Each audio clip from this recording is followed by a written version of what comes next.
alo mình là báo từ miêuပြန်လည်ပြီးမှအသက်ရှင်တဲ့ဖျားခင်ရဲ့ကပတ်တော်ကိုဟောပြောဝင်ငါဖို့ရအချိန်သာခွင့်ကောင်းကိုပြန်လည်ပြီးဆင်ပေးတဲ့ဖျားခင်ရဲ့နာမတော်တိုင်ပုံကြည်ပါစေအားလုံးညီကောင်းကြမှာမလို့မျှော်လင့်ပါတယ်ကျွန်တော်ရှိတဲ့နေရာရောက်တဲ့နေရာမှာဖျားခင်ထမ်းမလာတော့ပျော်ရွှင်ခြင်းဝမ်းမြောက်ခြင်းငြိမ်သက်ခြင်းနဲ့အယုတ်တိုင်းကောင်းချီးချပေးပါစေလို့တဲ့နေထူးမေတ္တာပို့ဆုတောင်းပေးနေပါတယ်โอเคထူးပဲကျေးဇူးတင်တယ်ဒီနေ့အတူတူကဘောနော်ဒီနေ့ကျွန်တော်ဆင်ခြင်နှလုံးသွင်းဖို့ရကျွန်တော်ယုံကြည်သူတွေအရေးကြီးတယ်ကျွန်တော်ရဲ့နှုတ်ရှာပါဆက်ပေါ့နော်ကျွန်တော်နှုတ်ရှာပါဆက်စကားပြောခြင်းဒီအရာကအင်မတန်မှကျွန်တော်အရေးကြီးတယ်အဲကြောင့်ဒီအရာနဲ့ပတ်သက်ပြီးမှဒီနေ့အတူတူကကျွန်တော်ဆင်ခြင်လေ့လာမှာဖြစ်ပါတယ်ဂျမ်ပိုက်ကတော့အများကြီးကျွန်တော်ပြင်ဆင်ထားပါတယ်ဂျမ်ပိုက်ပေါ့နော်လိုအပ်တဲ့အရာလေးကိုကျွန်တော်ဖတ်တော့မှာဖြစ်ပါတယ်ပထမအဦးဆုံးကျွန်တော်ဖတ်ဖို့ရတုတ်တန်ကျမ်းထဲမှာအတူတူကျွန်တော်ဖတ်မှာဖြစ်ပါတယ်အခန်းကြီး30အပိုင်ငယ်19စကားများသောအဖြစ်အဖြစ်ပါတတ်မိမိနှုတ်ကိုချုပ်တီးသောသူမူကားပညာရှိ၏မိမိနှုတ်ကိုချုပ်တီးသောသူမူကားပညာရှိ၏တဲ့စကားများသောအဖြစ်ပါတယ်တဲ့မိမိနှုတ်ကိုချုပ်တီးသောသူတွေပညာရှိဖြစ်၏ပညာရှိတယ်โอเคnot တစ်ပိုက်အခန်းကြီးစနစ်အပိုင်ငယ်14လူဒီမိမိနှခမ်းအတိကိုဝတ်စွာစားရ၏မိမိလက်လောက်ရာအကျိုးအဖြစ်ကိုလည်းခံရ၏မိမိနှခမ်းအတိကိုဝတ်စွာစားရမယ်တဲ့အပိုင်ငယ်16မှာတန်လက်နဲ့ထူးတဲ့ကဲ့သို့စကားပြောတတ်သောသူတချို့ရှိ၏ပညာရှိတို့၏ရှာမုကအနာကိုပင်ပျောက်စေတတ်၏တန်လက်နဲ့ထူးတဲ့စကားပြောတဲ့သူတချို့ရှိတယ်တဲ့ဒါပေမဲ့ပညာရှိသောသူ၏စကားမူကအနာကိုပင်ပျောက်တယ်တဲ့အခန်းကြီး16အပိုင်ငယ်1စိတ်နှလုံးအကြံစီတို့သည်လူနဲ့ဆိုင်ကြ၏ရှာနဲ့ပြန်ပြောချက်မူကထာဝရဘုရားပိုင်တော်မူ၏စိတ်နှလုံးအကြံစီကလူနဲ့ဆိုင်တယ်တဲ့ရှာနဲ့ပြန်ပြောချက်เนาะကျွန်တော်ရဲ့ပါစပြန်เนาะရှာအဖြစ်ပြောဆိုတဲ့အရာကတော့ဘုရားသခင်ပိုင်တယ်တဲ့ခန်းကြီး21အပိုင်ငယ်23မိမိနှုတ်နဲ့ရှာကိုစောင့်ထောသူတွေမိမိစိတ်ဝိညာဉ်ကိုဒုက္ခနဲ့လွတ်စေခြင်းကစောင့်ရာရောက်၏မိမိနှုတ်နဲ့ရှာကိုစောင့်တော်သူတွေမိမိစိတ်ဝိညာဉ်ကိုဒုက္ခနဲ့လွတ်စေခြင်းကစောင့်ရာရောက်၏တဲ့နောက်တစ်ပိုက်ဒီဒနာကျမ်းအခန်းကြီး9အပိုင်ငယ်6တင်းအနှုတ်ဒီတင်းအကိုခန္ဓာ၌အပြစ်မရောက်စေနဲ့တင်းအနှုတ်ဒီတင်းအကိုခန္ဓာ၌အပြစ်မရောက်စေနဲ့ကျွန်တော်ရဲ့နှုတ်အားဖြင့်ကျွန်တော်ရဲ့ခန္ဓာကိုယ်ပေါ်မှာအပြစ်မရောက်ဖို့ရဒီနေ့ကျွန်တော်သတိထားဖို့လိုအပ်တယ်ဆိုတဲ့အရာလေးပေါ့နော်ကျွန်တော်ပထမအဖွင့်ကျမ်းပိုက်အဲ့လိုပဲဖတ်မှာဖြစ်ပါတယ်ကျွန်တော်ပထမအဦးဆုံးကျွန်တော်နှုတ်ကပတ်တော်အတွက်ဖျက်ခင်လက်ဝဲထဲမှာအတူတူကစက္ကန့်ဆူတောင်းကြပါစို့အနန္တမိတ္တတော်ရှင်အဖကိုရဲ့ကျေးဇူးတော်ထူပဲချီးမွမ်းပါတယ်ယနေ့ကိုရောရဲ့ထားမြောက်တဲ့နေ့ထူးနေ့မြတ်မသားသမီးကျွန်တော်ကျမတို့ရှိတဲ့နေရာမှာနေကောင်းကျမဆိုတဲ့ကရုဏာတစ်ကိုလည်းအတိတ်တပံမြင်တွေ့ရသောခွင့်ကိုပြင်ဆင်ပေးတော်မူသောကြောင့်ရှိဥစွာကိုရောရဲ့နာမတော်ထူပဲချီးမွမ်းပါတယ်ဖာပြတဲ့ခင်ယခုဒီချိန်လေးခါမှာလဲတာကျွန်တော်မျိုးအဖြစ်အသက်ရှင်တဲ့နှုတ်ကပတ်တော်ကိုဟောပြောဝင်လာတဲ့အချိန်မှာကျွန်တော်ရဲ့နှုတ်ရှာပါစများကိုလည်းတန်ရှင်းလက်ကိုရောရဲ့အလိုတော်တိုင်းဟောပြောနိုင်ဖို့ဉာဏ်ပညာကိုလည်းပေးတော်မူပါဒီနေ့ online ကနေကျေးဇူးအားပေးနေကြတဲ့ဓမ္မမိတ်ဆွေရဲ့နှလုံးသားထဲမှာလည်းဒီနေ့ဒီနှုတ်ကပတ်တော်အဖြစ်သူတို့အသက်တာထဲမှာထိမိရဲ့ဒီဆော့ဆယ်များဖြစ်စေနိုင်ဖို့ဝိညာဉ်တော်ဖျားကောင်းချီးပေးတော်မူပါအယုတ်စီတိုင်းကိုလည်းတိစီနားလည်နိုင်ဖို့အတစ်တော်ဉာဏ်ပညာကိုလည်းပေးတော်မူပါကျေးဇူးတော်အပေါင်းကိုရွတ်ချီးမွမ်းခရစ်တော်ယေရှုနာမကိုမြှုပ်လက်နှုတ်ကပတ်တော်အလုံးစုံအတွက်ရှုတောင်းဆက်ကအနံ့ကြပိုက်ဖာပြတဲ့ခင်အာမင် ကဲထူပဲကျေစုတင်တယ်ဒီနေ့ကျွန်တော်ရဲ့နှုတ်ရှာပါစအင်မတာမှထိန်းချုပ်ဖို့လိုအပ်တယ်ဘောနော်ကျွန်တော်တို့ယုံကြည်သူဖြစ်စေမယုံကြည်ဖြစ်စေเนาะကျွန်တော်လောကကြီးမှာကျွန်တော်ရဲ့ပြောဆိုခြင်းနှုတ်အဖြစ်ကျွန်တော်ပြောလိုက်ခြင်းသူတို့ဘာပေါ်မှာပြောလိုက်ခြင်းအဖြစ်ပေါ့နော်ပြောပြီးသားစကားကိုပြန်ရုပ်သိမ်းလို့မရဘူးเนาะဒါပေမဲ့ကျန်တဲ့အရာကတော့ရုပ်သိမ်းလို့ရပြီမဲ့ခုနှုတ်အဖြစ်ခုပါစကနေထွက်လိုက်ပြီးတဲ့စကလုံးလေးတွေအလုံးလေးတွေဟာပြန်ပြီးမှယူလို့မရတော့ဘူးเนาะသူတို့ပါရဲ့နှလုံးသားထဲမှာကြံသွားတယ်เนาะအဲ့ကြောင့်ဒီနေ့ကျွန်တော်မပြောခင်မလုပ်ခင်เนาะစိတ်မဆိုးခင်မှာပဲဖြစ်စီအရင်ဆုံးကိုနံပါတ်1ထိချုပ်လိုက်ရမယ်เนาะဒီအရာကိုကျွန်မပြောလိုက်ခြင်းအဖြစ်သူတို့ပါအတွက်ဘယ်လိုဖြစ်လာမလဲเนาะသူတို့ပါအတွက်ဒီဘယ်လိုခံစားမလဲဆိုတာเนาะကျွန်တော်အရင်ချင့်စိန်ပြီးမှဒီနေ့ကျွန်တော်ပြောတတ်ဖို့လိုအပ်တယ်เนาะကျွန်တော်ကပြောလိုက်တယ်ပြောလိုက်တယ်ပြောလိုက်တယ်เนาะတချို့များဆိုတော့เนาะဒီ full stop မပါဘဲနဲ့စတိုက်တချို့တွေကပြောသွားတဲ့အချိန်မှာเนาะကျွန်တော်ရဲ့ပြောလိုက်ခြင်းအဖြစ်ကျွန်တော်ရဲ့ပြောလိုက်တဲ့စကားဟာเนาะသူတို့ပါအတွက်မြောက်များစွာเนาะစိတ်နာခြင်းမှုတွေเนาะစိတ်တိုင်းရတွေအများကြီးရတာဖြစ်ပါတယ်เนาะအဲကြောင့်ဒီနေ့ကျွန်တော်ဒီ online ကနေကျေးဇူးအားပေးနေတဲ့အရောက်စီတိုင်းဒီကနေ့ကနေစမှကျွန်တော်ရဲ့နှုတ်ရှာပါစလေးကိုအများကြီးကျွန်တော်ထိန်းချုပ်ဖို့ရလိုအပ်တယ်ဆိုတဲ့အရာလေးပေါ့နော်ကျွန်တော်ကိုယ်တိုင်လည်းအများအားထိန်းချုပ်တယ်ဒီနှုတ်ကပတ်တော်ကိုဝင်ခတဲ့အချိန်မှာကျွန်တော်မှလည်းထိုက်တန်လို့ကျွန်တော်မှလည်းလိုက်လျှောက်နိုင်လို့ဝင်ခတာမဟုတ်ပဲနဲ့ကျွန်တော်ကိုယ်တိုင်လည်းအများအားကျွန်တော်ဒီနေ့ဒီနှုတ်ကပတ်တော်နဲ့ဆင်ခြင်လေ့လာတယ်ဆင်ခြင်သုံးသပ်တယ်အဲကြောင့်ဒီနေ့ယုံကြည်သူအရောက်စီတိုင်းလဲကျွန်တော်အသက်တာမှာမနော်ဒီနှုတ်ကပတ်တော်နဲ့ကိုပြန်ပြီးမှခွန်အားပြန်ယူပါကိုပြန်ပြီးမှတက်တာတိဆော့ဖို့လိုအပ်တယ်ခုနဒီတုတ်တန်ကျဲထဲမှာအများကြီးပဲဖတ်တဲ့ချိန်မှာကျွန်တော်ရဲ့နှုတ်ရှာပါစမနော်ဒီနေ့ကျွန်တော်နှခမ်းရဲ့အသေးကိုလူတွေကဝတ်စွာစားရမယ်တဲ့နော်ကိုပြောတဲ့အတိုင်းကိုပြောလိုက်ခြင်းအဖြစ်ကိုယ်တိုင်ပြန်ခံစားရတယ်နော်အဲကြောင့်ဒီနေ့ကျွန်တော်ဒီနှုတ်ရှာပါစကိုပထမဦးဆုံးဒီနေ့ကျွန်တော်ထိန်းချုပ်တတ်ဖို့နော်ထိန်းဖို့ရန်လိုအပ်တယ်နော်ပြောတင်သောစကားမပြောတင်သောစကားဆိုတာရှိတယ်နော်စကားပြောတာများရင်အဖြစ်တွေတဖြည်းဖြည်းပေါ်လာတယ်တဲ့နော်အများကြီးပဲဒီနော်ဒီမှာရှိတဲ့ online ကြီးစွာနဲ့ကြီးစွာပေးတဲ့ဓမ္မတွေနော်ကိုထက်ကျွန်တော်ထက်တာ၍များတော့ပိုသိလာလိမ့်မယ်နော်ဘယ်လိုပဲဖြစ်နေကျွန်တော်ခုနတောက်တန်ကျန်းထဲမှာအကုန်လုံးခြုံပြီးမှကျွန်တော်ကြီးလိုက်တဲ့အချိန်မှာကျွန်တော်ရဲ့ဒီတောက်တန်ဆရာနော်ဒီ Solomon မင်းကြီးကကျွန်တော်ရဲ့အပြောဆိုတွေကိုထိန်းချုပ်ဖို့ရန်တရိထားတာဖြစ်ပါတယ်နော်ဒီနာကျန်လဲသူပဲပြုဆိုတာဖြစ်ပါတယ်ကိုယ့်ရဲ့နှုတ်အားဖြင့်ကိုယ့်ရဲ့ခန္ဓာကိုယ်ပေါ်မှာအပြစ်မရောက်ရှိနဲ့နော်အဲ့ကြောင့်ဒီနေ့ကျွန်တော်ပြောလိုက်တဲ့အရာဟာခုနကျွန်တော်ရဲ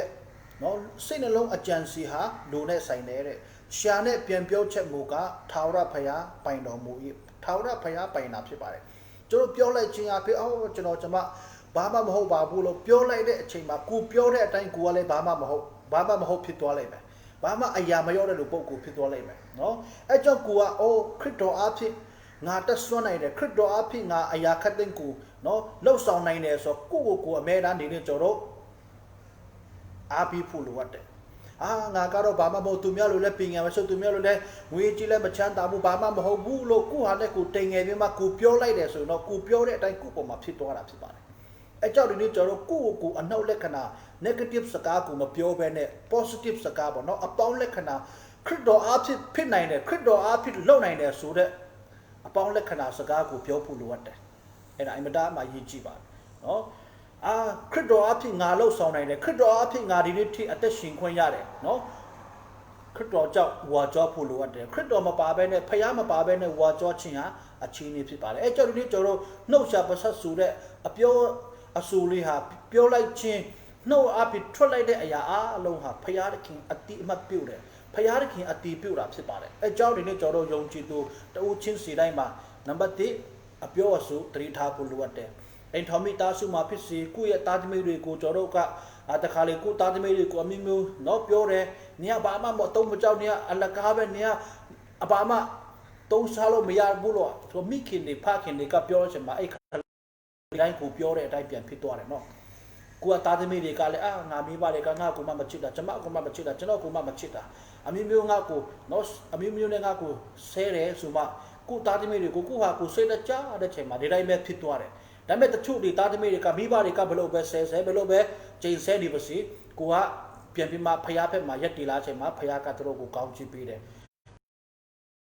ไอ้เจ้านี่มีบ้านดีอัตตาอดีกะมีโน้ตดีมีเขียนดีผ้าเขียนดีอิมตามาจรวยโน้ตชาบสักกูตาที่มีอปอมาก้าวเนี่ยสกามาช่วยมีผู้ไอ้ด่านนับติจนอดีปนามานี่เนี่ยจนอเปียชิมมาเร่น้องสกาเปียวชินสุดเนี่ยมาจนอตีเนตรงเลยจนออัจฉริยะจนอพอเปียท่าบาเร่นับติงิ้วตัวสกามาเปียวเนี่ยมาเปียวยาบูปีเรากูยันโน้ตชากูทิ้งโชยาเมกูยันชากูทิ้งโชยาเมนับตัวกูอธิงจีตัวสกากูมาเปียวยาบูนับเลยเจนเซตัวสกากูมาเปียวยาบูเนาะที่อัจฉริยะดีเนี่ยจนอปัจจุบันนี้จรบลีลาตัวมาพิบาร์เร่งิ้วตัวสกางิ้วเด็กสกาเนาะตุลปาด้วย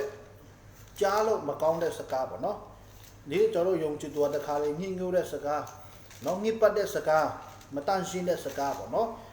ตุมยานาเทมาจ้าโลไม่ยาบุดีงิ้วเด็กสกาบ่เนาะอะคู่นี้จรบไม่ยงจีคินดงะคริสต์กูมาเล็กขังคินดงะนามิงขังคริยันในเวอเตชินเชมาจรอมิมิเปียวเรอทุเรปิจรอน้องเมียมาปีมาสุนอมิมิวบ่เนาะงิ้วได้สกาเปียวจ่าเรเนาะเมียมาปีมาสุอาลงตีได้มาเป็นเมียมาปีแท้มาสุจรอเปียวเนี่ยเดียวงิ้วได้สกาเปียวเรจ่าลายเนาะจรอนายินตัวได้เชมาเนาะกูตัวดอนามาคาราวบ่เนาะดับเบ้กูยงจีเล็กขันพยากูยงอธิษฐานพยากูยงจีเล็กขันปีนั้นออกไปมาจนเนี่ยอภิโอสุริกูดีงิ้วได้สกาเลยกูจรนาเทมาลวะมาสั่นดาวกูบ้าเจ้าสุดดีมาอีเพอวาราสาเทมาสิมปอลูกะตรีปีธาบาร์สิมปอลูกะตรีปีธาเรอีเพอวาราสาขันจีเลอไปเงนัสเซกูมางิ้วตัวสกาตะคงกูมีฮะตินโดนมามาทวดสีเนจานาตัวตุโรยอจูกูพิวสุสิชิงาตีโซเสียผู้ก้าวตัวสกากูตาต้องสองจาลองิ้วตัวสกากูตินโดนโนเทกันนี่ตะคุมยามาทวดสีบานเน่จานาตัวตัวด้วยตีโซเสียผู้ก้าวตัวสกากูตาต้องบาเร่ต้องพิวบาเนาะตุรปาด้วยเนาะตีโซเสียก้าวตัวสกาเนาะตัวอัตตากูตีโซแล้วก้าวเร่สกากูนี่ต้องผู้ดูวัดเร่เจ้าตะขาสกาชีนี่ดิเปียวเร่บ้าอายามายกบ้ากูด้วยอจูมาชีเดสกาเร่แล้วเจ้าตะขาดิเปียวตัดเร่เนาะตะชูสินเจ้าชีนี่สุดเนี่ยหาตาดิเปียวเร่เนาะหาตาดิเปียวเร่ฮีลาวาลาเนี่ยเปียวจ่าเร่เนาะบ้าอจูมาชีเดสกาဒီအရာတွေကလည်းဒီနေ့ကျွန်တော်ချင်းချင်းတက်ဖို့လိုအပ်တယ်ဒီဟာတကယ်ဖရားရဲ့စစ်မှန်တဲ့ဖရားတာမှလင်တော့เนาะကိုပြောတဲ့စကားဟာเนาะကိုသားသမီးပေါ်မှာဖြစ်စီကိုရဲ့အိမ်နေနာချင်းဖြစ်စီကိုရဲ့ခင်မွတ်တဲ့ကိုရဲ့เนาะသူတို့အတွက်တီဆောက်ဆရာကောင်းသောစကားပြောတတ်ဖို့လိုအပ်တယ်เนาะအထူးဖြစ်ဒီနေ့ကျွန်တော်ချင်းလူမျိုးတွေကတခါလေစကားကเนาะအမျိုးမျိုးငင်းညူတာမငင်းညူတာမတီးဘူးပြောလိုက်တယ်မဟုတ်လားပြောလိုက်တယ်တခြားလူတွေကြားတော့မှအော်သွားတယ်เนาะအဲ့လိုမျိုးတွေရှိတယ်အဲကြောင့်ဒီနေ့ကျွန်တော်ငင်းညူတဲ့စကားเนาะမတန်ရှင်းတဲ့စကားတွေကိုကျွန်တော်နှုတ်ကနေမထွက်စီဖို့ထွက်မိခဲ့တွေရှိတော့ဘုရားရှင်မှာပြန်ပြီးမှဝန်ချတောင်းပါပါ။အိုးကိုတော့ကျွန်တော်နှုတ်ကနေထွက်လိုက်တယ်ခွန်းလို့ပါပြီးတော့နှုတ်ခါတစ်ဖြည်းဖြည်းနဲ့မပြောဖို့ရအများကြီးကိုဒီနေ့ကျွန်တော်ချင်းချင်းတိုင်းနဲ့ကိုထိန်းချုပ်ရမယ်ကို control ဖို့လိုအပ်တယ်နော် TV control နိုင်တယ်လို့ကိုပဲကျွန်တော်ဒီ control ရမယ်ထိန်းချုပ်ရမယ်အိုးဒီအရာကိုပြောလိုက်ရင်သူတို့အတွက်ဘယ်လိုဖြစ်လာမလဲနော်တီဆောက်ရှာကောင်းတဲ့စကားလားနော်သူတို့ထိမိ၍လဲရှာကောင်းတဲ့စကားလားနော်ကျွန်တော်တို့ဒီထိန်းချုပ်တတ်ဖို့လိုအပ်တယ်ပြီးတော့နောက်တစ်ပိုက်ပြန်ဖတ်ပါမယ်နောက်တစ်ပိုက်လေးကောလတေခန်းချီတုံအပိုက်ငယ်30ဖြစ်ပါတယ်ယခုမူကားထူအမှုအလုံးစုံတို့ကို၎င်းအမျက်ထွက်ခြင်းစိတ်ဆိုးခြင်းမနာလိုခြင်းသူ့အတည်ပြအောင်ပြောဆိုခြင်းငြင်းညူသောစကားကိုသာသုံးဆောင်ခြင်းကို၎င်းတင်တို့နှုတ်မှပယ်ရှင်းကြလောတင်တို့နှုတ်မှပယ်ရှင်းကြလောတဲ့ဗါလေဘာစကားလဲဆိုတော့သူ့အတည်ပြအောင်ပြောဆိုခြင်းငြင်းညူသောစကားကိုတင်တို့နှုတ်မှပယ်ရှားလောအချင်းချင်းမှုသာစကားကိုမပြောမတုံးကြနဲ့ အကြောင်းမူကားတင်တို့သည်လူဟောင်း၏အကျင့်တို့နှင့်လူဟောင်း၏ကိုယ်ကိုချွတ်၍ဖန်ဆင်းတော်မူသောသူ၏ပုံသဏ္ဍာန်တော်နှင့်အညီမှန်သောပညာအားဖြင့်အတိတ်ပြုပြင်သောလူတစ်ကိုယူတင်ဝတ်ဆောင်သောသူဖြစ်ကြ၏နော်ကျွန်တော်ကခရစ်တော်အားဖြင့်အတိတ်ပြုပြင်သောသူနော် new creation အတိတ်ပြုပြင်သောသူတွေဖြစ်ပါတယ်အကြောင်းအတိတ်ပြုပြင်သောသူဖြစ်သည့်အားလျော်စွာအရင်တုန်းကကျွန်တော်နော်ငင်းညူတဲ့စကားမတန်ရှင်းသောစကားတွေနော်သူတစ်ပါးအတွက်တိဆောက်ရှာမကောင်းတဲ့ဆိုကိုဒီနေ့ကျွန်တော်သုံးဆောင်ခဲ့တဲ့အရာအားလုံးကိုဒီနေ့ကျွန်တော်ပယ်ဖို့လိုအပ်တယ်ပယ်ရှာရမယ်ဒီမှာကျွန်တော် symbol ကအတိအလင်းပေါ်ပြထားတယ်နော်အတိတော့အရာကိုဒီဝတ်ဆောင်ကြတော့ခရစ်တော်ကိုယုံကြည်တဲ့နောက်ပိုင်းမှာကျွန်တော်ရဲ့အပြောဆိုတွေနော်ဒီအရာတို့ကိုအများကြီးဒီနေ့ကျွန်တော်ထိန်းချုပ်တတ်ဖို့လိုအပ်တယ်နော်အဲကြောင့်ဒီနေ့ကျွန်တော်နော်သူ့အတည်ပြအောင်ပြောဆိုခြင်းညှဉ်းညူသောစကားဒီအရာတွေကျွန်တော်လူတယောက်ကိုပြောချင်မှာဘာမှရဆရာမရှိအောင်ပြောတတ်တယ်ကျွန်တော်ကိုယ်လည်းပြောတတ်တယ်အခုလည်းကျွန်တော်ပြောတတ်တာပဲသူများတွေကိုရဆရာမရှိအောင်နော်လုံးဝရဆရာမရှိအောင်ကျွန်တော်ပြောတတ်တယ်ဒါမဲ့ကျွန်တော်ပြောလိုက်တယ်ဆိုကျွန်တော်ကတာမန်လူမဟုတ်ဘူးကျွန်တော်ကဖရားရဲ့တာသမီဖရားရဲ့လူပဲလို့ကျွန်တော်ကိုထိန်းတယ်မှာကျွန်တော်များကြီးကျွန်တော်ဒီနေ့ကျွန်တော်ကိုပြန်ပြုတ်ပြင်လာတယ်အဲကြောင့်ဒီနေ့ကျွန်တော်ယုံကြည်သူတအုပ်ချင်းစီတိုင်းမှာကိုပြန်ပြုတ်ပြင်ဖို့လိုအပ်တယ်ငင်းညူတဲ့စကားသူတစ်ပါးအတွက်နားကြားမကောင်းတဲ့စကားနော်ခါတီးတဲ့စကားတချို့တွေကခါတီးတဲ့စကားခုနတန်လက်တကာတို့ထထူးတဲ့စကားဒီတချို့တွေပြောတတ်တယ်အင်မတန်မှခါတဲ့စကားသူများနားထဲမှာဝင်တဲ့ချိန်မှာအင်မတန်မှခါတီးတဲ့စကားတွေဒီနေ့ကျွန်တော်တချို့ယုံကြည်သူတွေရှိတယ်နော်အဲ့ဓာတွေကဒုတ်ချောင်းနဲ့ရဲတာထက်လက်တီးနဲ့ထူးတာထက်တော့မှသူများရဲ့နှလုံးသားထဲမှာစိတ်ဝင်ပြီးမှနော်တီးတဲ့အထိအဲ့လူဟာဒီသူပြောတဲ့စကားလေးဟာဒီထဲမှာရင်ထဲမှာတိမ်သွားတတ်တယ်နော်အဲ့ကြောင့်ဒီနေ့ကျွန်တော်တချို့တွေကအဲ့လိုမျိုးတွေနှုတ်ရှာပါဆက်ပြောတဲ့တချို့တွေရှိတယ်လို့ရှိရင်ဒီနေ့ကျွန်တော်ထိန်းချုပ်တတ်ဖို့လိုအပ်တယ်ပြုတ်ပြင်းပါအမြန်ဆုံးပြုတ်ပြင်းပါသူများအတွက်ခါတီးတဲ့စကားအင်မတန်မှနားကြမကောင်းတဲ့စကားတချို့တွေဆိုတော့လုံးဝစကားပြောချင်မှလုံးဝခါတီးတဲ့အင်မတန်မှခါတယ်ဒီနားထဲမှာမဝင်နိုင်တဲ့စကားတချို့တွေကပြောတတ်တယ်နော်ဒီအရာတွေကဒီနေ့ကျွန်တော်များကြီးထိန်းချုပ်တတ်ရမယ်နော်တချို့တွေကြတော့အပေါ်စီးနဲ့ပဲပြောတယ်စိတ်မပါဘဲနဲ့ပြောတဲ့သူတွေတချို့ရှိတယ်နော်အပေါ်ရန်နဲ့ပဲပြောတယ်အပေါ်စီးနဲ့ပဲပြောတယ်စိတ်ထဲမှာအဲ့လိုတော့အကြည့်ချထူးထားတဲ့စိတ်ထဲမှာဒါပေမဲ့ပါစက်ကတော့အပေါ်ရန်နဲ့ပဲပြောလိုက်တယ်ဒီအရာတွေကလည်းဖျားတဲ့ခင်လုံးဝမနေတတ်ပါဘူးတင်းစစ်မှန်တဲ့ယုံကြည်သူမှလည်းဒီအရာတွေကစတင်ထိန်းချုပ်ဖို့လိုအပ်တယ်တင်ပြုတ်ပြင်ဖို့အများကြီးလိုတယ်ကျွန်တော်ကိုယ်တိုင်လည်းလိုတယ်နော်အဲ့ကြောင့်ဒီကျွန်တော်ဖျားခင်ကျွန်တော်နှလုံးသားကိုချင်းချိန်တဲ့ဖျားဖြစ်ပါတယ်နှလုံးသားကိုလည်းချင်းချိန်တဲ့ဖျားဖြစ်တယ်လို့အပြင်ပါတရံကိုလည်းကြည့်တဲ့ဖျားတချို့တွေကစိတ်လုံးသားပဲကြည့်တယ်အပြင်ပါတရံဖျားမသိဘူးလို့တချို့တွေကတင်တယ်နော်နှလုံးသားကိုလည်းကြည့်တဲ့ဖျားအပြင်ပန်းကိုလည်းကြည့်တဲ့ဖျားဖြစ်ပါတယ်အတွင်းရောအပြင်ရောအကုန်လုံးဖျားခင်ကအကုန်လုံးမင်းတဲ့ဖျားဖြစ်ပါတယ်အဲ့ကြောင့်ဒီနေ့ကျွန်တော်ယုံကြည်သူတဦးချင်းစီတိုင်းမှာညှဉ်းညူတဲ့စကားအပေါ်ရနဲ့ပဲပြောတဲ့စကားတွေမဟုတ်ဘဲနဲ့သူတပါးကိုနော်အတည်ပြက်လောက်အောင်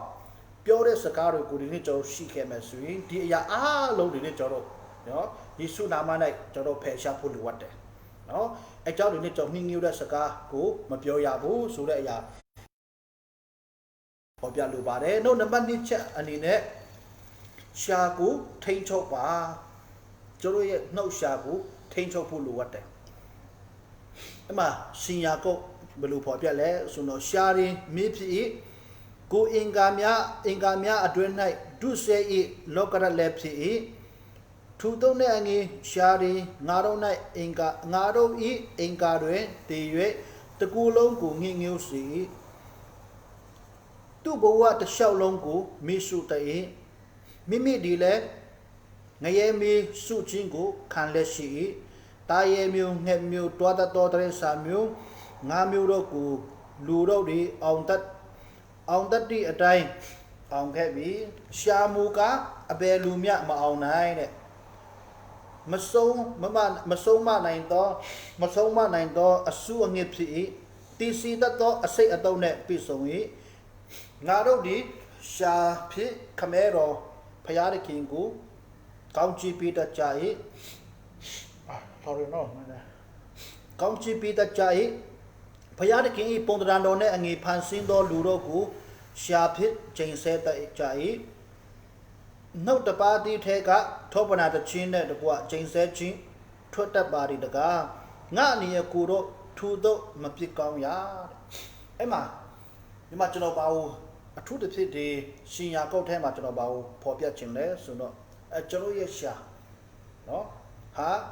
မီးဖြစ်တယ်တဲ့ရှာဟာမီးဖြစ်တယ်တဲ့တကူလုံးကိုလည်း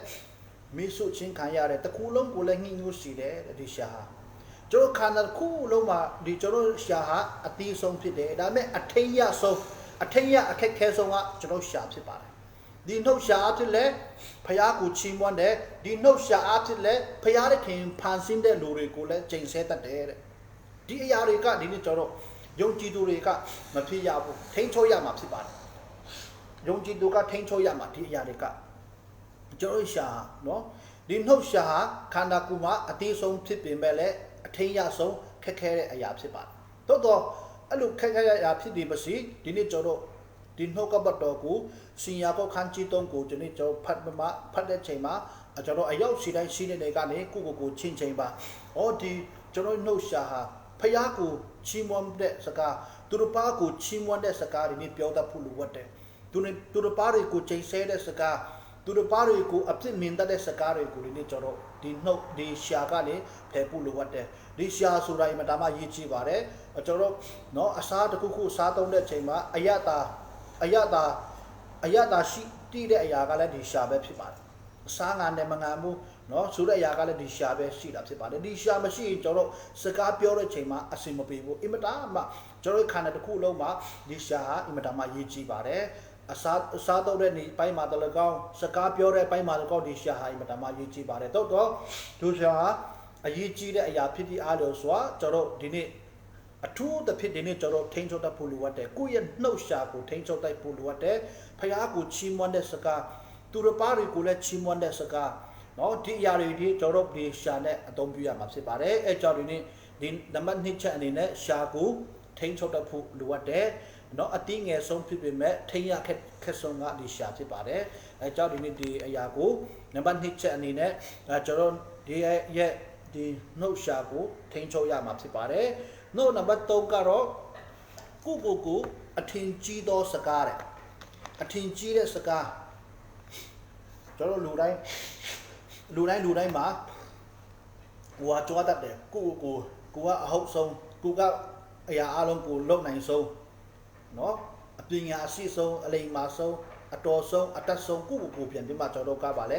ကိုကျွန်တော်အထင်ကြီးတတ်တယ်အဲကြောင့်ကိုအထင်ကြီးတဲ့စကားနော်ကိုအထင်ကြီးတဲ့စကားကိုမတမကြီးမားတဲ့စကားတွေကိုဒီနေ့ကျွန်တော်မပြောဘူးလိုအပ်တယ်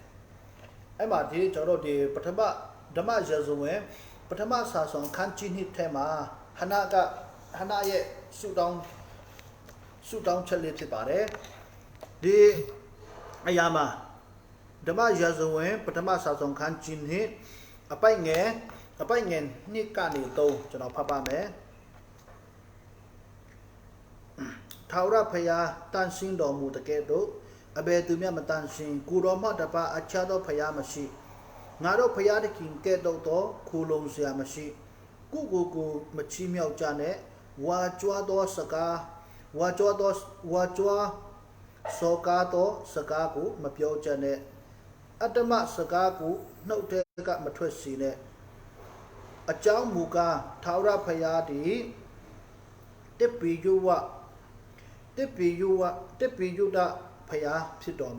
်ပီယုဒဘုရားဖြစ်တော်မူ၏ထိုအမှုအရာတို့ကိုညှိညွတ်တော်မူ၏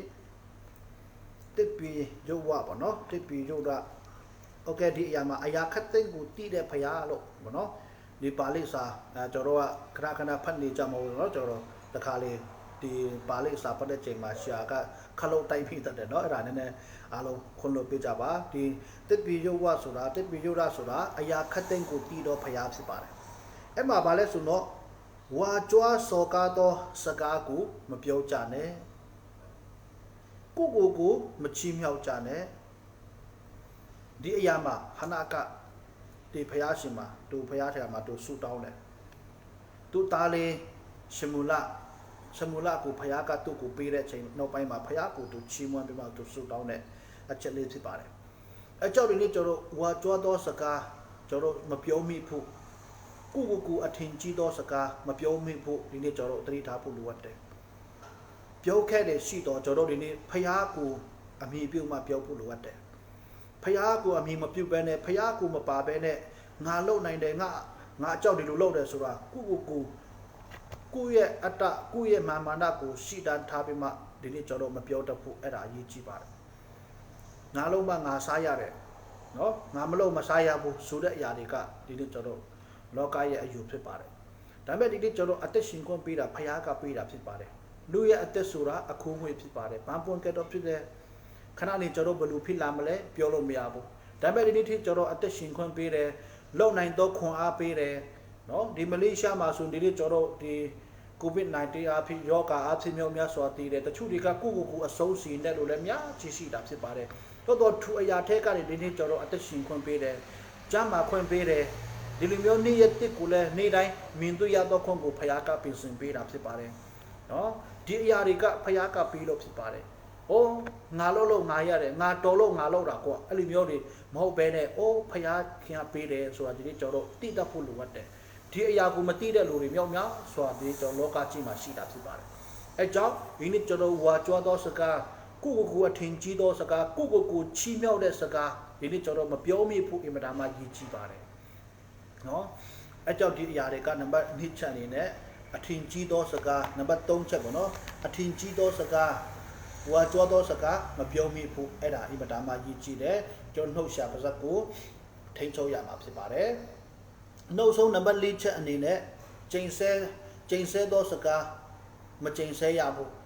ချိန်ဆဲခြင်းကိုမပြုရဘူးဒီကျွန်တော်တခါလေချိန်ဆဲတတ်တယ်အာနေကဘာခွေးဖြစ်ပါစီဘာဖြစ်ပါစီဒါဖြစ်ပါစီအမျိုးကိုအမိပါတွေကတခါလေ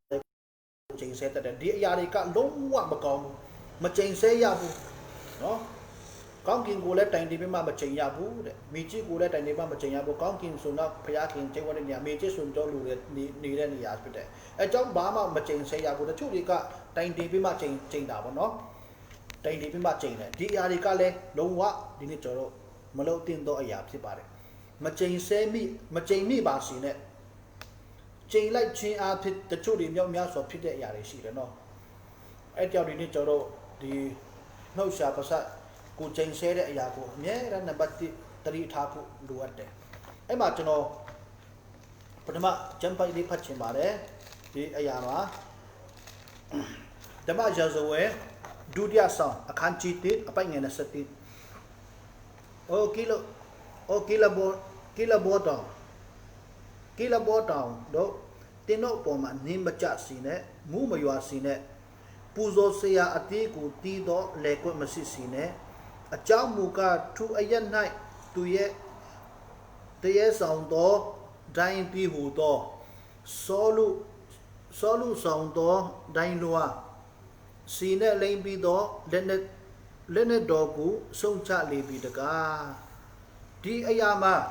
ဓမ္မရာဇဝင်ဒုတိယစာဆောင်အခန်းကြီး1မှာရောက်တဲ့ချိန်မှာအဲ့ဒါမတိုင်ခင်ပထမစာဆောင်အ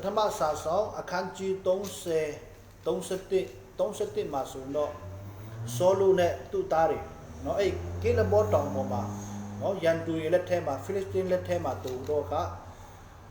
အတိခံတယ်တက်ခံတာပေါ့เนาะဆောလူအပါဝင်ကိုလုံးအဲ့မှာပဲသူတို့တွေကအဲ့တောင်ပေါ်မှာသူတို့ဆက်ဆုံးပြီးမှရန်သူတွေကသူတို့ကိုနိုင်တယ်ပေါ့เนาะဒီဖိလစ်တင်းလူတွေကနိုင်တယ်အဲ့ချိန်မှာဒါဝိဆောလူเนาะဆောလူတည်တဲ့တရင်စကားကြားတဲ့ချိန်မှာဒီဂျင်ထဲမှာခံစားတယ်အမှန်ဆိုတော့ဒီနေ့ကျွန်တော်ဆောလူဆိုတဲ့ပုဂ္ဂိုလ်ကဣတိရနိုင်ငံမှာပထမဦးဆုံးရှင်ဘုရင်အဖြစ်ဖယားကသူ့ကိုချီးမြှောက်တယ်သူ့ကိုရှင်ဘုရင်ဖြစ်လာတယ်ဒါပေမဲ့ဖယားစကားကိုနားမထောင်ဘူးနားမခံခြင်းအဖြစ်ရှင်ဘုရင်ကနေဖယားကသူ့ကိုဖယားရဲ့ဝိညာဉ်တော်သူ့ထဲမှာမရှိတော့ဘူးဒါဝိအထက်မှာရောက်သွားတယ်ဒါဝိကိုဘုရားကသူ့ကိုကောင်းချီးပေးတယ်သူရဲ့ဘုရားရဲ့ဝိညာဉ်တော်ကဒါဝိအထက်မှာရှိတယ်ဆောလူအထက်မှာဘုရားရဲ့ဝိညာဉ်မရှိတဲ့ချိန်မှာနတ်ဆိုးတွေရှိတော့ဒါဝိကိုတွေ့တဲ့ချိန်မှာလည်းအမဲနဲ့မနာလို့တယ်ဒါဝိကိုတွေ့ရင်လည်းမနာလို့တယ်တတ်ချင်းတယ်ဖြတ်ချင်းတယ် ဘာကြောင့်ဆိုသူ့နေရာလို့မှာကြောက်လို့နော်ဒါပေမဲ့ဒါဝိကိုချင်းနော်တပ်ဖို့ရန်လိုက်တယ်တောထဲမှာနော်လိုင်ကူထဲမှာလည်းအမျိုးတူလိုက်တယ်ဒါပေမဲ့ဒါဝိကိုတပ်ခွင့်ဖယားကမပေးဘူးဒါပေမဲ့ဒါဝိကဆောလုကိုပြန်ပြီးမှခလက်စားလို့ရနော်ညမှာသူ့အိမ်ရသူတို့နေရာမှာသွားတာပဲအားလုံးသိတိုင်းပဲသွားတယ်တက်လို့ရတယ်လုံလို့ရတယ်ဒါပေမဲ့ဒါဝိကလုံးဝလက်မလွန်ဘူးလက်မလွန်ဘူးလက်မလွန်ဘူးဘာကြောင့်လဲဖယားတွေကိုလုံးဝသူကဒါဝိကလုံးဝနော်ဒီပြန်ပြီးမှအတုံးမချချင်ဘူးတနည်းနဲ့ပြောရင်ပြန်ပြီးမှနော်တပ်ဖို့ရန်တို့မှာအခွင့်အရေးရှိတာပဲအခွင့်အရေးရတယ်ဒါပေမဲ့သူအခွင့်အရေးကိုသူကအတုံးမပြုဘူးဒီနေ့ကျွန်တော်ဒါဝိအတက်တာမလို့ဒီအတူယူရှာကောင်းတယ်အဲ့ချိန်မှာသူခုနဒီပထမစာဆောင်ဓမ္မစာဆောင်ပထမစာဆောင်ခန်းကြီး31မရောက်ချိန်မှာအဲ့မှာသူ့သားတွေရောအကုန်လုံးဒီကီလိုဘောတောင်မှာတည်တဲ့ချိန်မှာဒါဝိကပြန်ပြီးမှတာနာချိန်မှာအဲ့ကီလိုဘောတောင်ကိုဒါဝိကချိန်လိုက်အဲ့ကီလိုဘောတောင်နဲ့နှင်းမကြရမူးမရွာစီနဲ့နော်ရစ်ပူဇော်တရားအတိအနာလဲကွက်ကိုလည်းမရှိရဘူးအဲ့ကြောင့်အဲ့တောင်ကိုဒါဝိကချိန်လိုက်တဲ့ချိန်မှာအခုအထိကျွန်တော်အနောက်နိုင်ငံမှာတွားကြည့်ပါအဲ့ကီလိုဘောတောင်ဆိုတာအခုအထိနော်အင်မတန်မှနေပညာတွေအမျိုးနေဘဟုတုဒ္ဒတွေမင်းတဲ့စိုက်ပျိုးရေးပိုင်းမှာအမျိုးအဲ့တောင်ပေါ်မှာနော်အတောင်ပေါ်မှာသူတို့စိုက်ပျိုးရေးတွေနော်သူတို့ရဲ့စိုက်ပျိုးရေးအတော်ဆုံးလူတွေကအဲ့စိုက်ပျိုးတဲ့သူအဲ့တောင်ပေါ်မှာအတိအနာနေစိုက်တယ်လုံးဝမအောင်မြင်ဘူးအခုတိပါမှစိုက်လို့မရဘူးနှင်းလည်းမကြဘူးမိုးလည်းမရွာဘူးတဲ့ဘာကြောင့်လဲဒါဝိကချိန်လိုက်အဲ့တောင်ပေါ်မှာပဲအဲ့ကီလိုဘောတောင်ပေါ်မှာပဲဆောလူတော့အဖွဲနော်ဆောလူရဲ့သားတွေသူမရကြည့်ပဲဒီအသက်ဆုံးတဲ့နေရာဆိုတော့ဒါဝိကအချိန်လိုက်ကျွန်တော်ဘာလို့ဖော်ပြချင်လဲဆိုတော့ချိန်လိုက်တယ်ဆိုတဲ့အရာကအင်မတန်မှကြောက်စရာကောင်းတယ်အဲ့ကီလိုဘောတောင်ကိုဒါဝိကချိန်လိုက်တော့အခုထိစိုက်ပျိုးရေးပိုင်းမှာကျွမ်းကျင်တဲ့လူတွေကလည်းအမျိုးကျူးစားပြီးမှအပင်တွေစိုက်တယ်အသီးအနှံတွေစိုက်တယ်လုံးဝမအောင်မြင်ဘူးအခုထိပဲအဲ့နေရာမှာနော်အဲ့လိုပြန်ဖြစ်သွားတယ်ဘာကြောင့်လဲဒါဝိကချိန်လိုက်ခြင်းအဖြစ်သွားတယ်ဒါဝိကချိန်လိုက်ခြင်းအဖြစ်တကယ်ဖြစ်သွားတာဖြစ်တယ်အဲ့ကြောင့်ဒီနေ့ကျွန်တော်တို့နော်တာသမီတွေရှိတဲ့မိဘတွေနော်ညီကောင်မောင်နှမတွေကျွန်တော်တို့တယောက်နဲ့တယောက်စိတ်ဆိုးလို့မကြည်နပ်လို့ချိန်လိုက်တဲ့အရာတွေရှိခဲ့မယ်မချိန်ပါနဲ့ကျွန်တော်ဒီနေ့ဒီနှုတ်ကပတ်တော်ကိုကြားတဲ့နောက်ပိုင်းမှာဒီနေ့ကျွန်တော်တို့ပြုပြင်ဖို့လိုအပ်တယ်တခါလေကျွန်တော်အများဒီဘက်သူတို့ပါတွေကိုဒီမလေးရှားမှာဆိုကုတတိတွေကိုလည်းချိန်တယ်နော်ကုတတိမတွေစရေးမတွေကိုကိုယ့်ရဲ့မန်နေဂျာတွေကိုလည်းအမျိုးကျွန်တော်ချိန်ဆဲတတ်တယ်ယုံကြည်သူဖြစ်ပြီးမှဖခင်ရဲ့တာသမီလို့ပြောတယ်သူများတွေကိုလည်းချိန်တယ်နော်ဒီကျွန်တော်ဒီနှုတ်ရှာဟာ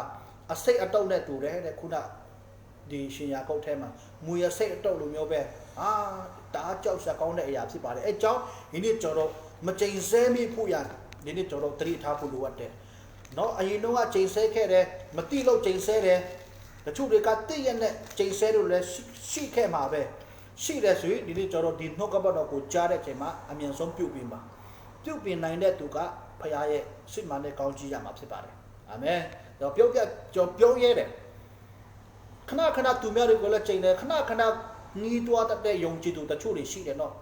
ညီးသွားတတ်တဲ့အဖွဲတယောက်လူတယောက်ပြောဖူးတာပေါ့နော်အဖွဲတယောက်ညီးသွားတယ်တဲ့တီးပြီးသားတော့မှ9မိနစ်ချိန်ရပါလဲ9မိနစ်ညီးသွားသေးတယ်တဲ့ဘယ်လိုထိညီးသွားလဲနော်တီးပြီးသားတော့မှ9မိနစ်ညီးသွားသေးတယ်တဲ့အဲ့လိုမျိုးတွေနော်ညီးသွားတာလည်းမကောင်းဘူးအမေကညီးသွားနေတယ်ဖယားကိုချီးမွမ်းမဲ့အစားညီးသွားတယ်ဣသရေလလူမျိုးတွေလည်းကြည့်ဓမ္မဟောင်းမှာဖယားကိုမဲတာညီးသွားတယ်ညီးသွားလွန်အားကြည့်လို့ဖယားကသူတို့ကိုလုံးဝခန္ဓာပြည်မှာဝင်စားခွင့်မရဘူးနုနဲ့ပြည့်ရှိတော့မှာယောဆုနဲ့ကာလက်လူဟောင်းတွေပဲဝင်စားခွင့်ရတယ်မောရှိကိုယ်တိုင်လည်းမဝင်စားဘူးအဝေးကနေကြည့်ပဲကြည့်ရမြင်ပြီးမှသူကိုယ်တိုင်ဝင်စားခွင့်မရဘူးဘာကြောင့်လဲအားလုံးကျွန်တော်ကြည့်တဲ့အချိန်မှာညီးသွားနေလို့ညီးသွားတယ်ဆိုတဲ့အရာကလည်းမကောင်းပါဘူးကိုကညီးသွားလိုက်တယ်ကိုယ့်ရဲ့အနေနဲ့မှာရှိတဲ့ပတ်ဝန်းကျင်မှာရှိတဲ့သူတွေအတွက်လည်းနားကြမကောင်းဘူးဒီလူကတော့မင်းနဲ့ကျွန်တော်အားလုံးကသိပြီးသားလေညီးသွားတယ်နောက်ဆုံးညီးတော့မဆိုတော့ကိုတော့မှညီးသွားတတ်တဲ့လူတွေရှိတယ်နော် ယုံကြည်သူတဦးတယောက်လုံးဝမလုပ်တင်တဲ့အရာဖြစ်ပါတယ်မချိန်ဆမိဖို့ငင်းကြောစကားမပြောဖို့ကိုနှုတ်ကနေနှုတ်ရှာကိုလည်းထိန်းချုပ်တတ်ဖို့ဒီအရာအမြဲတမ်းရေးကြည့်ပါတယ်အခုဒီရှင်မာသက်ခန်းကြီး27ထဲမှာကျွန်တော်နေ့ငယ်လေးပြန်ဖတ်ပြပါမယ်ဒီခန်းကြီး27အပိုင်ငယ်18ကနေကျွန်တော်ဖတ်ပါမယ်ရှင်မာသက်ခန်းကြီး27အပိုင်ငယ်18နာနဲ့အချိန်၌မြို့သို့ပြန်စဉ်တွင်စာမွတ်တော်နာမှာတင်မောတဖန်ပင်တပင်ကိုမြင်လေသူအပြင်သို့ကြွသွား၍အရွက်ကိုသာတွေ့တော်မူသည်ရှိတော်ယခုမှစ၍အစင်မပြတ်တင်၌အတိမတိစီနဲ့ဟုမိန်တော်မူလေသူအပြင်သည်ချက်ချင်းတွေ့ချောက်လေ၏တပည့်တော်တို့ဒီမြင်လေတင်မောတဖန်ပင်သည်ချက်ချင်းတွေ့ချောက်ပါပြီတကားဟုအော်၍ဆိုကြ၏တခင်ယေရှုဘောနော်တာမနဲ့နော်တာဘိုက်စာရာပေါ်တရင်းနဲ့ပြောဦးနော်စာမွတ်တော်မူတယ်တဲ့အင်မတားမှဘိုက်စာတော့တင်မောတဖန်ပင်ကိုတွေ့တဲ့ချိန်မှာကြည့်တဲ့ချိန်မှာအရွက်တွေပဲတွေ့ရတယ်ဒီရှင်မာကုထဲမှာဆိုအရွက်တွေပဲတွေ့တယ်အတီးကောင်းတီးလိုက်မယ်လို့မျောလင်းပြီးမှအနားမှာရောက်ချိန်မှာအရွက်တွေပဲတွေ့တော့အတီးမတီးဘူးအဲ့မှာတခင်ယေရှုကချိန်လိုက်တယ်ယခုမှစရွက်တင်ဟာဘယ်တော့မှအတီးမတီးနဲ့အတီးမတီးပါစီနဲ့တော့ဆိုမှတခင်ယေရှုကချိန်လိုက်တဲ့ချိန်မှာချက်ချင်းအဲ့တင်မောတဖြစ်တပန်းပင်ကိုခြောက်သွားတယ်တခင်ယေရှုကချိန်လိုက်တယ်မနော်ဒီနေ့ကျွန်တော်အသက်တာမှာလဲချိန်လိုက်ချင်းဆိုတဲ့အရာကဖြစ်သွားတယ်နော်တခင်ယေရှုလဲတအားပိုက်စာလုံးလို့တင်မောတပန်းပင်ကိုတွေ့တယ်အတီးမတီးဘူးအရွက်တွေပဲကောမြင်တဲ့ချိန်မှာချိန်လိုက်တယ်ချက်ချင်းတွေးကြောက်တယ်တွေးချောက်သွားတယ်နော်ခြောက်သွားတယ်တပည့်တော်တွေမြင်တဲ့ချိန်မှာအော်တယ်အိုးကျွန်တော်ဘာကိုဖော်ပြခြင်းလဲဆိုတော့ဒီနေ့ကျွန်တော်ချိန်လိုက်ရခြင်းကျွန်တော်ချိန်ဆဲလိုက်ခြင်းချိန်လိုက်ခြင်းအဖြစ်သွားတဲ့အရာတွေအများကြီးရှိတယ်နော်ကျွန်တော်မြန်မာပြည်မှာကျွန်တော်ရွာမှာလဲမိဘတွေကကာတာသမီးတွေကမျိုးချိန်ဆဲတယ်ဟုတ်လားဒီအရာတွေကလုံးဝယုံကြည်သူရဲ့နှုတ်ကနေမထွက်တင်သောစကားနော်ဒီချိန်ဆဲတဲ့စကားတွေကိုမထွက်တင်တဲ့စကားတွေဖြစ်ပါတယ်ဖယားသခင်လည်းအလိုမရှိဘူးဖယားသခင်လည်းမနစ်သက်ပါဘူးဘယ်သူကနှစ်သက်လဲစာရမဏနှစ်သက်တဲ့စကားချိန်ဆဲခြင်းဆိုတဲ့အရာကစာရမဏနှစ်သက်တဲ့စကားဖြစ်ပါတယ်စာရမဏကတော့တာဝန်တာမှာပဲလေချိန်ဆဲတယ်ဆိုတော့ကုတာသမီးကိုလည်းချိန်ဆဲတယ်ကုယောက်ျားကိုလည်းချိန်ဆဲနောက်ဆုံးချိန်ဆဲဖို့မရှိတော့မှကုကိုချိန်ဆဲလို့လည်းအများကြီးရှိတယ်နော်ဒီနေ့ကျွန်တော်ယုံကြည်သူတွေအထူးတစ်ဖြစ်ကျွန်တော်ယုံကြည်သူတွေတတိထားဖို့လိုအပ်တယ်ချိန်ဆဲခြင်းဆိုတဲ့အရာကမကောင်းတဲ့အရာဖြစ်ပါတယ်နော်အဲကြောင့်ဒီအရာတွေကိုဒီနေ့ကျွန်တော်ပယ်ရှားဖို့ဒီနေ့ကျွန်တော်တတိထားဖို့ဘောနော်ဒီနှုတ်ကပတ်တော်ကျွန်တော်အားလုံးအတွက်အားပေးခြင်းနဲ့နှုတ်တစ်ပိုက်ပြန်မလဲဆိုတော့ effect 5 effect ခန်းကြီး5အပိုင်ငယ်3နဲ့လေမတရားသောမိထုံ၌မြေဝဲခြင်းအမျိုးမျိုးသောကိလေသာငြိငြိုခြင်းလောဘလွန်ကျူးခြင်းအမှုတို့ကိုတန်ရှင်းသူတို့သည်ရှောင်တင်သည့်အတိုင်းစကားမြဖြစ်မဆက်ဆံကြနဲ့ရှင်ဘောလုက effect ထဲမှာနော်ဟုတ်လားစကားမြဖြစ်မဆက်ဆံနဲ့တဲ့ဘာလဲမတရားသောမိထုံ၌မြေဝဲခြင်းအမျိုးမျိုးကိလေသာငြိငြိုခြင်းလောဘလွန်ကျူးခြင်းတို့ကိုတန်ရှင်းသူတို့သည်ရှောင်တင်သည့်အတိုင်းစကားမြဖြစ်မဆက်ဆံကြနဲ့စကားနော်ပစက်နဲ့ကိုစကားနဲ့တော့မှမဆက်ဆံနဲ့ဒီအရာတွေကပြီးတော့စစ်တည်တဲ့မတော်လျော်သောငြိငြိုပြက်ရဲသောစကားကိုလည်းပယ်၍ကျေးဇူးတော်ချီးမွမ်းခြင်းစကားကိုတုံးကြလောပြည့်ရပြုခြင်းနော်တယောက်နဲ့တယောက်ပြည့်ရပြုတယ်တယောက်နဲ့တယောက်ငြိငြိုတဲ့စကားမတော်လျော်တဲ့စကားမတင်တော်တဲ့စကားတွေကိုပြောမဲ့အစားနော်ဒီအရာတွေကိုပြောမဲ့အစားဒီပြည့်ရပြုတဲ့စကားပြောမဲ့အစားကျေးဇူးတော်ကိုချီးမွမ်းသောစကားကိုသာတုံးကြပါတဲ့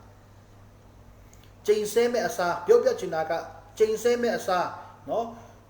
ကျေးဇူးတော်ချီးမွမ်းခြင်းသူတစ်ပါးကိုချီးမွမ်းတဲ့စကားကိုပြောဖို့အင်မတန်မှရည်ကြည်တယ်နော်အဲကြောင့်ဒီနေ့ဒီကျွန်တော်ရဲ့နှုတ်ရှာပါဆက်စကားပြောခြင်းဆိုတဲ့ခေါင်းစဉ်ပေါ့နော်ဒီကျွန်တော်အထူးသဖြင့်အားပေးခြင်းနဲ့ကျွန်တော်ကိုယ်တိုင်လည်းဒီနေ့ကျွန်တော်အမေတန်းကျွန်တော်ဆင်ခြင်မိတယ်နှုတ်ကပတော်ဆင်ခြင်မိတယ်အခုဆိုရင်ကျွန်တော်ခရစ်တော်ကိုယုံကြည်လက်ခံပြီးတော့အခုကျေးဇူးတော်ကြောင့်အတင်းတော်မှာတင်းဥရှာလောက်ခွင့်ရတယ်ဘုရားအမှုတော်မှာဘ ဖျားခင်ရဲ့ကျေးဇူးတော်ကြောင့်ကျွန်တော်ပါဝင်ခွင့်ရတယ်အဲ့ချိန်မှာပတ်ဝန်းကျင်မှာကျွန်တော်မြန်မာတွေကြားထဲမှာကြားတဲ့စကားတွေကိုအခုလုံးဝနားထဲမှာမခံတော့ဟုတ်လားဒီ Facebook ထဲမှာတော့မှအချိန်နော်ဆဲဆိုတဲ့စကားအမျိုးမျိုးဒီအရာတွေကကျွန်တော်နားထဲမှာလုံးဝမဝင်တော့ဘာကြောင့်လဲဒီအထဲမှာကျွန်တော်အထဲမှာခရစ်တော်ကိုယုံကြည်လက်ခံပြီးနောက်ပိုင်းမှာတစိတ်ခတ်ပြီးသားဖခင်ရဲ့ဝိညာဉ်တော်ကျွန်တော်အထဲမှာရှိပြီးသားဖြစ်သည့်အားလျော်စွာအရင်တော့ဖခင်ရဲ့ဝိညာဉ်တော်ရှိပေမဲ့အသက်မရှင်ဘူးရှိပဲရှိတယ်အသက်မရှင်လာတဲ့ချိန်မှာငိငိုတဲ့စကားကိုပြောလဲကိုကဘာမှမဖြစ်ဘူးနော်သူများကိုချိန်ဆဲလဲသူများကိုဆဲဆူလဲဘာမှမဖြစ်ဘူးဒါပေမဲ့အခုဒီကိုကျွန်တော်အထဲမှာရှိတဲ့ဝိညာဉ်ကအသက်ရှင်လာတဲ့အချိန်မှာငိငိုတဲ့စကားမကောင်းတဲ့စကားတွေကိုနော်ကိုပြောလိုက်တဲ့ချိန်မှာကိုပြောပြီးတော့မှကိုစိတ်ထဲမှာကိုဘာဖြစ်လဲမပြောတော့ဘူးဒီအထဲမှာရှိတဲ့ဝိညာဉ်ကမနေတတ်တော့ဘူးဖခင်ရဲ့ဝိညာဉ်ကမလက်ခံချင်တော့ဘူးနော်ဒီအရာကဒီနေ့ကျွန်တော်တက်စစ်မှန်သောယုံကြည်သူစစ်မှန်သောပြောင်းလဲခြင်းရဲ့အနှစ်သာရဖြစ်ပါတယ်သင်ဟာတကယ်ပြောင်းလဲပြီလားနော်ကျွန်တော်ရွာမှာဆိုလဲကျွန်တော်ဟိုမိယုဖလားခရိယာနဲ့ပဲတက်ရှင်တယ်မိဘတွေကိုခရိယာဖြစ်လို့ကိုယ်လည်းခရိယာဖြစ်သွားတယ်မိဘတွေကနှစ်ချင်းခံလို့ကိုယ်လည်းနှစ်ချင်းခံသွားတယ်ဟုတ်လားနှစ်ချင်းခံတော့ကိုယ်လည်းပွဲတော်သုံးဆောင်တယ်ပွဲတော်စားလိုက်တယ်ဟုတ်လားကျွန်တော်ဒီနေ့ထုံးလားရှင်လာအတိုင်းပဲသွားကြတယ်ကျွန်တော်ရွာမှာလည်းအများကြီးရှိတယ်ကျွန်တော်မိသားစုမှာလည်းရှိနိုင်တယ်ပတ်ဝန်းကျင်မှာလည်းရှိမှာပဲကျွန်တော်အများကြီးစုံစမ်းတဲ့ချိန်ဒီအရာတွေကဒီနေ့ကျွန်တော်အစစ်မှန်တဲ့ပြောင်းလဲခြင်းမှမဟုတ်တာနာမည်ခံနဲ့ပဲဒီနေ့ကျွန်တော်အသက်ရှင်လာတဲ့ချိန်မှာမဟုတ်လားအရက်တွေတွေ့လဲတောက်တာပဲစီးလဲတွေ့လဲတောက်တာပဲကွန်းစွန်လဲစားတာပဲကွန်းစားတာစီးလဲတောက်တာကစအရက်တောက်တာကစတချို့တွေကအပြစ်လို့မမြင်ဘူးကျွန်တော်ကတော့အပြစ်လို့ပဲမြင်တယ်ဒီခန္ဓာကိုယ်ကတန်ရှင်းတယ်မတန်ရှင်းတော့အရာကိုเนาะကျွန်တော်ထည့်လိုက်တဲ့အချိန်မှာဘုရားခင်လုံးဝမနေတတ်တော့ဘူးเนาะအဲကြောင့်စကားပြောတဲ့အရာမှာတလကောင်းညှိညိုးတဲ့အစားအစာတွေကိုလည်းဒီနေ့ကျွန်တော်ယုံကြည်သူတွေကရှောင်ရှားရဖို့လိုအပ်တယ်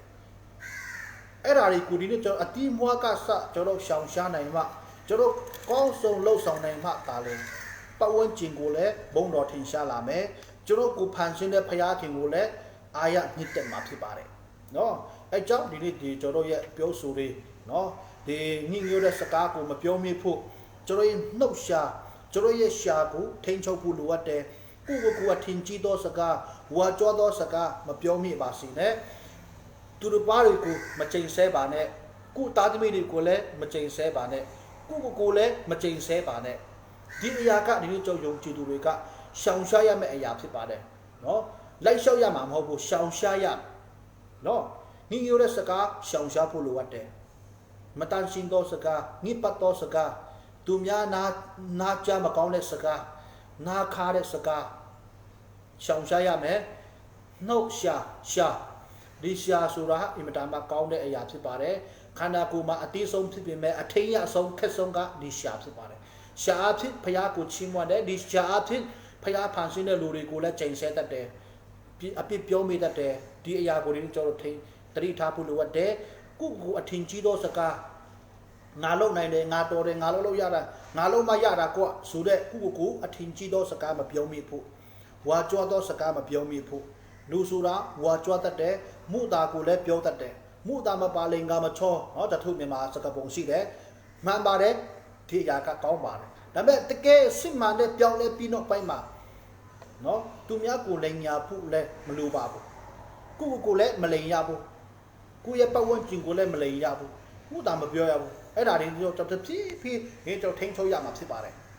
လူတိုင်းလိန်တတ်ပါတယ်မုတာပြောတတ်ပါတယ်မှန်ပါတယ်ဒါပေမဲ့မှန်ပါတယ်ပြောတတ်ပေမဲ့လည်းဒီအရာတွေကိုတစ်ဖြည်းဖြည်းတစ်ခုပြီးတစ်ခုတည်းကျွန်တော်တို့မုတာတွေကိုပပျောက်အောင်လုပ်ရမှာဖြစ်ပါတယ်မုတာတွေကိုပပျောက်အောင်လုပ်ရမယ်မှန်သောစကားတစ္ဆာရှိတဲ့စကားเนาะဒီအရာတွေကိုဒီနေ့ကျွန်တော်တယောက်နဲ့တယောက်ပြောဆိုဖို့လိုအပ်တယ်ဝါကြောသောစကားမပြောမိပါစေနဲ့ကိုဝါကြောသောစကားဖျားမပါဘဲနဲ့ဝါကြောတဲ့အရာတွေကတင်ပြောတဲ့အရာကဖျားခင်လုံးဝမနေတတ်ဘူးနောက်ဆုံးချိန်ဆသောစကားသူတို့ပါကိုချိန်ဆတဲ့တာသမီးတို့ချိန်ဆတဲ့ကိုချိန်ဆတဲ့အရာတွေအားလုံးတွေနဲ့ကျွန်တော်ရက်တန်းကနေရပ်ဖို့လိုအပ်တယ်အဲ့ဒါတွေကိုဒီကျွန်တော်ထိန်းချုပ်နိုင်မှတာလေဖျားခင်ကအတိတ်သောကောင်းကြီးတွေအတိတ်သောဝမ်းမြောက်ခြင်းတွေတင့်ကိုဖျားကပေးမှာဖြစ်ပါတယ်။ဒါကြောင့်ဒီနေ့ယုံကြည်သူတဦးချင်းစီတိုင်းမှာကိုယ့်ရဲ့အပြောဆိုလေးတွေကိုတတိထားဖို့လိုအပ်တယ်။ကိုယ့်ရဲ့နှုတ်ဆက်ပါးစပ်လေးကို အကောင်းဆုံးထိန်းချုပ်တတ်ရမယ်ဒီအရာတွေကကျွန်တော်ထိန်းချုပ်တတ်မယ်ဆိုရင်ကိုယ့်အတွက်ဖခင်ကအကောင်းဆုံးပြင်ဆင်ပေးမှာဖြစ်ပါတယ်အဲကြောင့်ဒီနှုတ်ကပတ်တော်အဖြစ်အားလုံးကိုခွန်အားပြင်းနဲ့ကျွန်တော်တတိပေးချင်ပါတယ်ကြာနာတော်သူအရောက်စီတိုင်းအသက်တာထဲမှာတိဆောက်ဆံများဖြစ်စီဖို့ဖခင်ဆက်လက်ကောင်းချီးပေးပါစေအထူးပဲကျေးဇူးတင်တဲ့နှုတ်ပတ်မှာပြန်တွေ့ကြပါစို့အားလုံး God bless you thank you